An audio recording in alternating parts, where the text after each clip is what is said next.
Good morning friends, कैसे हैं आप लोग? क्या चल रहा है? ज्योग्राफी में कौन सा क्लास चल रहा है आप लोग का, बताइए तो। सिंधु तंत्र खत्म हो चुका है, ठीक है। आज पढ़ना है आप लोग को गंगा तंत्र। क्या पढ़ना है?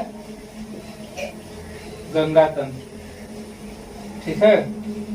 फर्स्ट जो है आपका सिंधु तंत्र। कल जो है हम लोग सिंधु तंत्र के बारे में पढ़े थे। क्या था सिंधु तंत्र में कि दो नदियों के बीच के क्षेत्र को क्या कहते थे हम लोग? दोआब कहते थे। यहाँ पर जो है ये सिंधु नदी निकलती थी, यहाँ से ये झेलम निकलती थी, ठीक है। यहाँ से आपका जो है चिनाब निकलती थी, यहीं से आपका जो है रावी निकलती थी, उसके बाद ब्यास, उसके बाद जो है सतलज, ठीक है। ये आपका जो है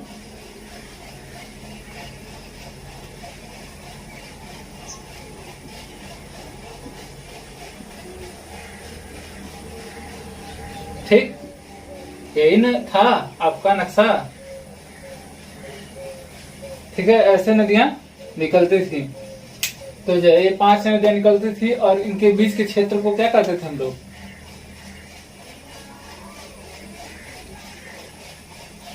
ये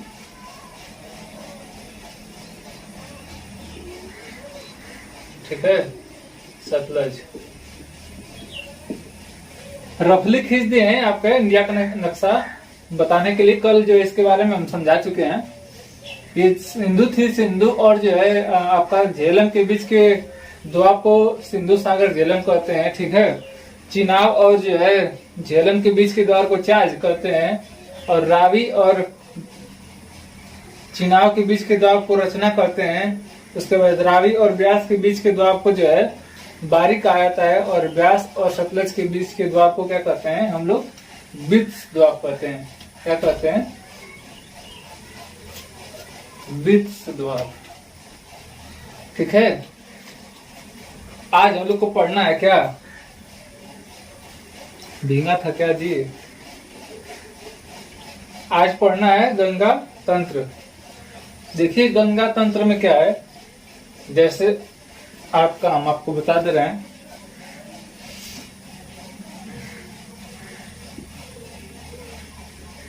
भींगा था जी ये का,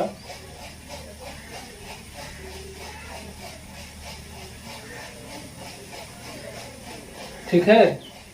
ये आपका रफली जो है हम नक्शा खींच दिए हैं इसमें गंगा तंत्र को समझाने के लिए।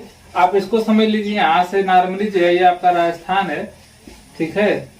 ये आपका यहाँ हरियाणा है, ये 4 लिख दे रहे हैं। ये आपका जो है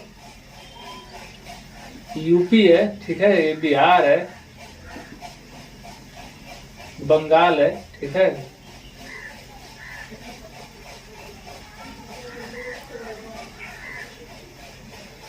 डब्ल्यू भी, ठीक है।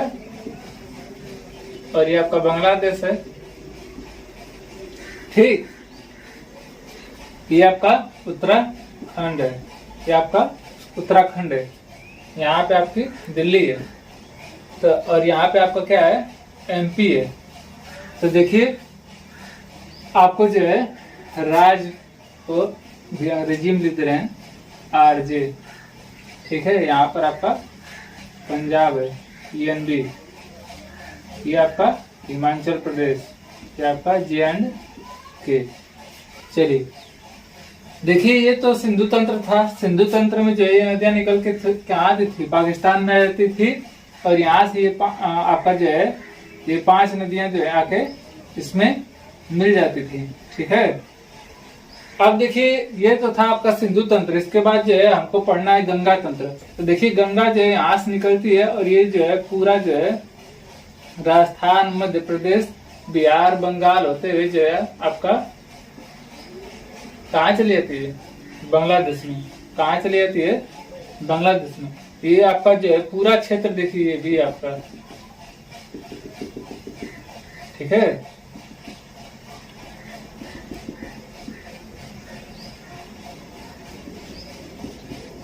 ठीक, ये आपका जो है पूरा क्षेत्र कौन किसका होता है? ये आपका गंगा का मैदान है। किसका है? गंगा का मैदान। ये लगभग जो है 1400 किलोमीटर लंबा है। इसकी लंबाई जो लगभग जो है कितनी है, 1400 किलोमीटर है। और आपको बता दें कि जो है यहाँ पर जो क्या होता है कि हिमालय से निकलने वाली नदी गंगा ही है, और गंगा की तमाम सहायक नदियां हैं। तो ऐसे कहेंगे कि हिमालय से निकलने वाली नदी जो है क्या करती है, आकर जो है जिस मैदान का निर्माण करती है उसे क्या कहते हैं, आपको गंगा का मैदान कहते हैं। उसे क्या कहते हैं, गंगा का मैदान कहते हैं। ठीक है,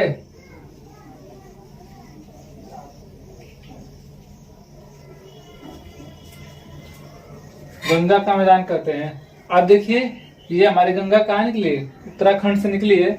और इसका जो पूरा विस्तार जो है कहाँ तक है, बांग्लादेश तक है। कहाँ तक है आपका, बांग्लादेश तक है। ठीक है, तो ऐसे भी कह सकते हैं कि गंगा के मैदान को कि यमुना नदी से लेकर, ठीक है, यमुना नदी से लेकर पूर्व में बांग्लादेश के पश्चिमी सीमा तक विस्तृत मैदान को क्या कहते हैं, गंगा का मैदान कहते हैं। यमुना नदी से लेकर, देखिए यहाँ दिल्ली में जो है यमुना नदी जो है, यहाँ से यमुना नदी यहाँ भी निकलती है, उत्तराखंड से ही यमुना निकलती है, यहाँ से होते हुए जाती है। तो ऐसे भी कह सकते हैं कि यमुना नदी से लेकर पूर्व में बांग्लादेश तक एक फैली हुई विस्तृत मिट्टी को क्या कहते हैं, गंगा का मैदान कहते हैं। एक विस्तृत जो है मैदान को क्या कहते हैं, गंगा का मैदान कहते हैं। देखिए इस गंगा के मैदान को जो है 3 भागों में बांटा गया है। इस गंगा के मैदान को जो है कितने भागों में बांटा गया है, 3 भागों में। फर्स्ट भाग है आपका ऊपरी गंगा, फर्स्ट भाग क्या है, ऊपरी गंगा। सेकेंड है आपका मध्य गंगा, और थर्ड है आपका निचली गंगा। थर्ड है आपका क्या, निचली गंगा। ठीक है, देखिए ऊपरी गंगा क्या है, मध्य गंगा क्या है और निचली गंगा क्या है, इसको अब हम इसको बता दे रहे हैं।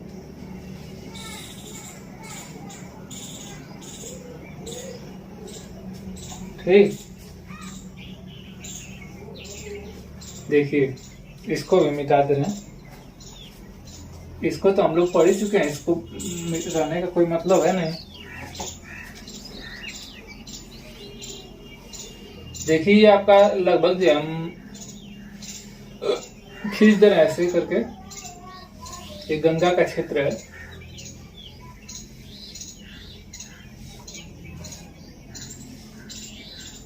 गंगा का मैदानी क्षेत्र है। ठीक है, यहाँ पे आपका दिल्ली है। तो ये देखिए ये आपका जो है ऊपरी गंगा हो गई। ठीक है, ये आपका क्या हो जाती है, ऊपरी गंगा। ये आपका क्या है, मध्य गंगा। और ये जो पूरा जो है क्या है आपका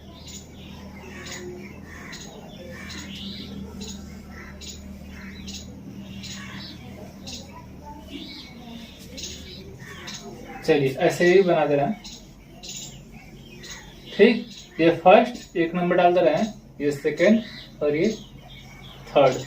देखिए गंगा तंत्र को जो है, गंगा के मैदान को जो है 3 भागों में बांटा गया है। ठीक है, ये ऊपरी गंगा है, ये मध्य गंगा है और ये निचली गंगा है। तो देखिए हमारा जो है ऐसे थोड़ा सा जो है ऊपरी गंगा ऐसे ऊपर की ओर है, और इधर जो है धीरे धीरे ढलान है। यहाँ से जब पानी आता है तो अब जैसे ऊपर रहेगा तभी तो यहाँ से पानी जो ढंगड़ते हुए जो है कहाँ आएगा, नीचे आएगा।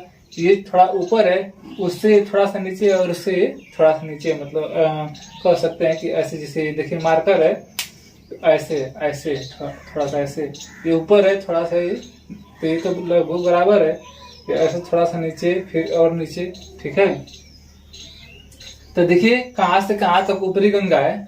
तो आपको जो है सबसे फर्स्ट आपका जो है यहाँ पर अगर पूछे कोई ऊपरी गंगा, यहाँ पर हम लिख देंगे। ठीक है, तो ऊपरी गंगा आपका जो है आपका दिल्ली से, ठीक है, दिल्ली से जो है इलाहाबाद तक है। अब नया नाम तो आप लोग को पता ही होगा, प्रयागराज। ठीक है, यानी कि पश्चिमी यूपी। ठीक है, कहाँ पे कहेंगे आप लोग, पश्चिमी यूपी।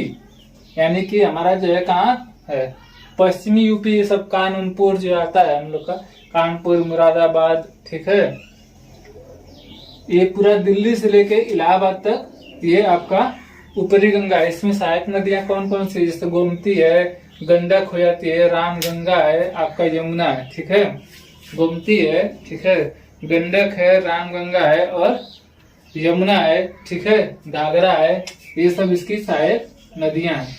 इसके बाद जो है आपका मध्य गंगा,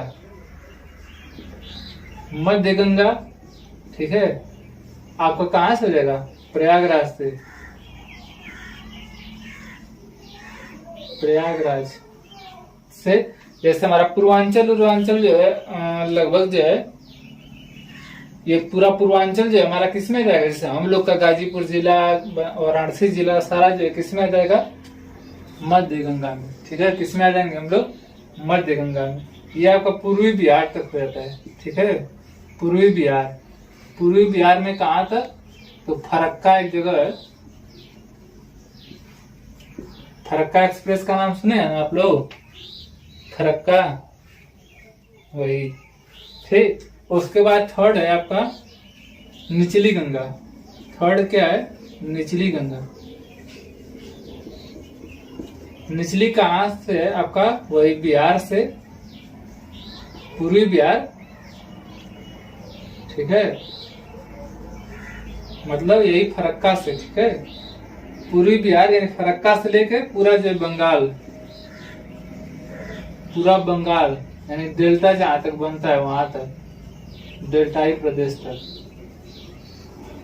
यहाँ पे आके क्या बन जाता है, ये पूरा डेल्टा बन रहा है ना, सुंदरबन डेल्टा। तो ये आपका जो है क्या है,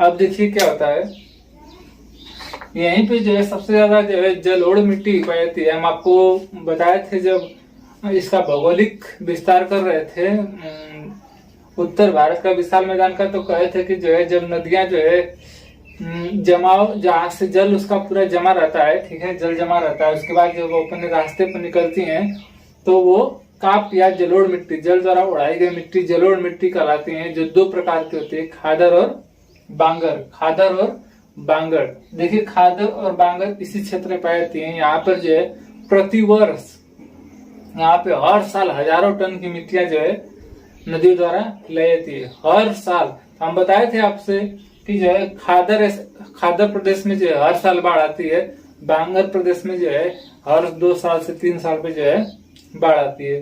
तो यहाँ पे हर साल जो है नदियों द्वारा जो है कई 1000 टन जो है मिट्टी लाकर जो है यहाँ पे बिछा दी जाती है, ठीक है, जिससे ये क्या रहता है, आपका उपजाऊ रहता है, ठीक है। तो ये आपका देखिए गंगा तंत्र को कितनी भागों में बांटा गया, 3 भागों में। कौन कौन से, ऊपरी गंगा, मध्य गंगा और निचली गंगा। ऊपरी गंगा कहाँ से कहाँ तक है आपका, पश्चिमी यूपी से लेके आपका पूर्वांचल तक है। पश्चिमी यूपी से लेके आपका, जैसे आप कह सकते हैं दिल्ली से प्रयागराज, दिल्ली से प्रयागराज। मध्य गंगा का विस्तार कहाँ से कहाँ तक है, ये सारा हम विस्तार ही देख रहे हैं, इनके बारे में डिटेल नहीं जानना है, बस हम देख रहे हैं कि कैसे निर्माण हो रहा है।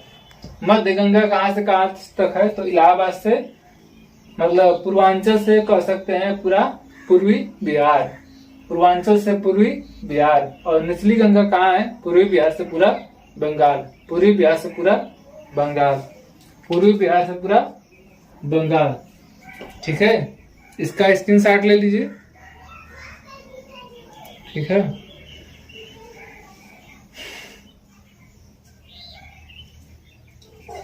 इसके बाद देखिए यहां से एक और नदी निकलती है मानसरोवर से आपका, इसका नाम है जो है क्या, ब्रह्मक्षेत्र गौरा जी, ठीक है। इसका नाम क्या है, ब्रह्मपुत्र, भारत की सबसे बड़ी नदी है, ठीक है। और ये गंगा जो है भारत की सबसे लंबी नदी, लंबी और बड़ी में बहुत अंतर होता है। देखिए ये क्या आएगा, लंबी, ठीक है। देखिए लंबी और बड़ी में जो है अंतर बहुत होता है, इसको हम लोग बड़ा कहेंगे, इसी को क्या कर देंगे, ये बड़ा कहलाएगा, ये लंबा कहलाएगा। ठीक है, नीचे दिख भी नहीं रहा होगा आप लोग को। तो बड़ी नदी पूछेगा ब्रह्मपुत्र, लंबी नदी पूछेगा गंगा। अब देखिए आपका उत्तर भारत का विशाल मैदान में प्रादेशिक विभाजन को जो है हम लोग 3 भागों में बांटे थे, सिंधु तंत्र, गंगा तंत्र, ब्रह्मपुत्र तंत्र। सिंधु तंत्र हो गया, गंगा तंत्र भी हो गया, अब बचा है आपका ब्रह्मपुत्र तंत्र। अब कौन सा बचा तंत्र? ब्रह्मपुत्र तंत्र। ठीक है, तो ब्रह्मपुत्र तंत्र बड़ा नहीं है। ठीक है, ब्रह्मपुत्र तंत्र। ठीक है, ब्रह्मपुत्र तंत्र में जो है ज्यादा हिस्सा जो है किसका आता है, ये देखिए आपका यहाँ असम है। ठीक है, ये ज्यादातर हिस्सा जो है असम में। ब्रह्मपुत्र को ही जो है कई नदियों के नाम से जाना जाता है, इसमें जो है दियांग के नाम से भी जानते हैं हमको, इसको जो है असम घाटी में जो इसको दियांग कहा जाता है। ठीक है, इसकी भी कई सहायक नदियां हैं जो इस मैदान का जो क्या करते हैं, निर्माण करती हैं। मिट्टियों के भारी जमाव के कारण कहीं कहीं द्वीप भी निर्मित हो जाते हैं, जैसे इसमें जो है आप माजुली द्वीप का नाम सुनेंगे, जो दुनिया का सबसे बड़ा नदी निर्मित द्वीप है।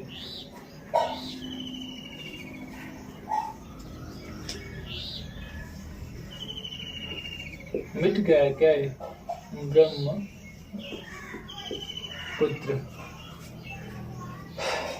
देखिए इसको असम हिमालय के अंतर्गत आता है और इसमें लगभग जो है पूरा क्षेत्र जो है असम में ही आता है। और ये देखिए ये बहुत ज्यादा ढलान होता है, इसलिए जो है असम में जो है हमेशा जो है बाढ़ आ जाती है। असम में जो है हमेशा बाढ़ आ जाती है। ठीक है, और आपको बता दें कि जो है असम, हम कहें कि मिट्टियों के भारी जमाव के कारण असम में बहुत ज्यादा बाढ़ आ जाती है, यहाँ की सारी मिट्टियां भी आ जाती हैं। तो कहीं कहीं क्या होता है कि मिट्टियों के भारी जमाव के कारण कहीं कहीं बहुत द्वीप हो जाते हैं, जिसमें जो है आप उसका नाम सुनेंगे माजुली। माजुली द्वीप जो है कहाँ है?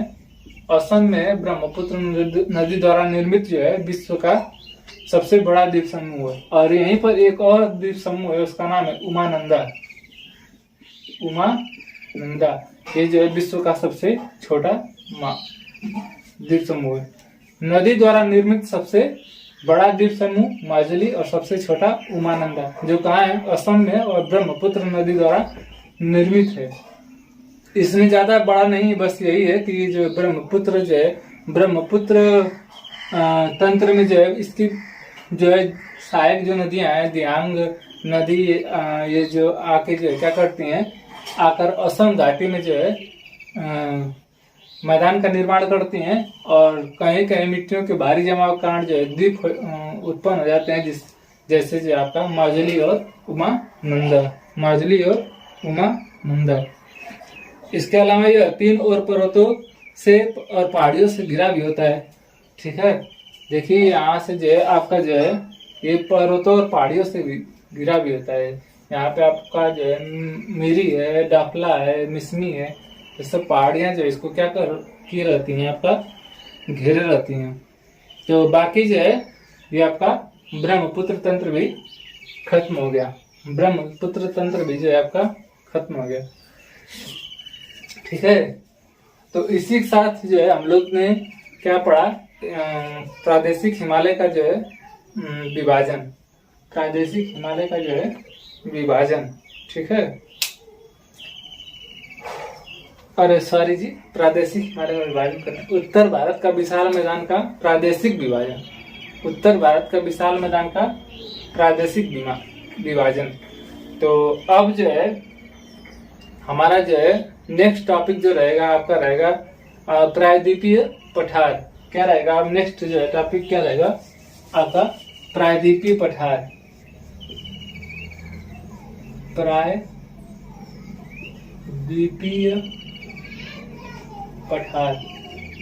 देखिए हम भारत को जो है 4 भागों में बांटे थे। भारत को कितने भागों में बांटे थे? 4 भागों में। फर्स्ट था पर्वतीय, सेकंड था मैदानी, थर्ड था पठार और फोर्थ था तट एवं द्वीप, तट एवं द्वीप। ठीक है, पर्वतीय हम लोग पढ़ लिए, हिमालय के बारे में। मैदानी अभी खत्म किए, भारत का मैदानी क्षेत्र, भारत का विशाल मैदान कैसे कैसे निर्माण हुआ। 3 नदियां मिलकर जो है पूरे भारत के विशाल मैदान का निर्माण करती हैं। उसके बाद अब पढ़ेंगे क्या, पठार, प्रायद्वीपीय पठार, प्रायद्वीपीय पठार। ठीक है, प्रायद्वीपीय पठार। तो इतना आप रिवीजन कीजिए पर्वतीय और मैदानी का। उसके बाद कल मिलते हैं पर्वतीय प्रायद्वीपीय पठार के साथ। तब तक के लिए टेक केयर, बाय बाय।